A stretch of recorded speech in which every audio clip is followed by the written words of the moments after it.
அப்படின்னா ஒன்றும் இல்லைம்மா, எங்கள் குழந்தைக்கு பேர் வைக்கிறதுல எங்களுக்கு உள்ளே ஒத்து போக முடியல.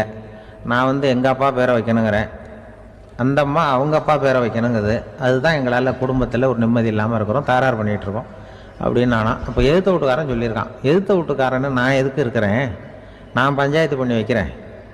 இப்போ உங்களுக்குள்ள என்ன இது பேர் தானே வைக்கணும், ஏன்பா உங்கள் அப்பா பேர் என்ன அப்படின்னு அவனை கேட்டிருக்கான். எங்கள் அப்பா பேர் சீனிவாசன் அப்படின்ட்டுருக்கான். இந்த அம்மாவை உங்கள் அப்பா பேர் என்னம்மா, கிருஷ்ணன். இவன் யோசிச்சு பார்த்தான், குழந்தைக்கு சீனிவாச கோபாலகிருஷ்ணன் பேர் வைங்க போங்க அப்படின்ட்டு போயிட்டான். ஏற்ற விட்டு தீர்த்து வச்சுட்டு போயிட்டான். போனதுக்கப்புறம் இவங்க 2 பேரும் பேசிக்கிட்டாங்க. சரி, இந்த சீனிவாசன் சரி கிருஷ்ணன் சரி, நடுவில் கோபாலம் யாரு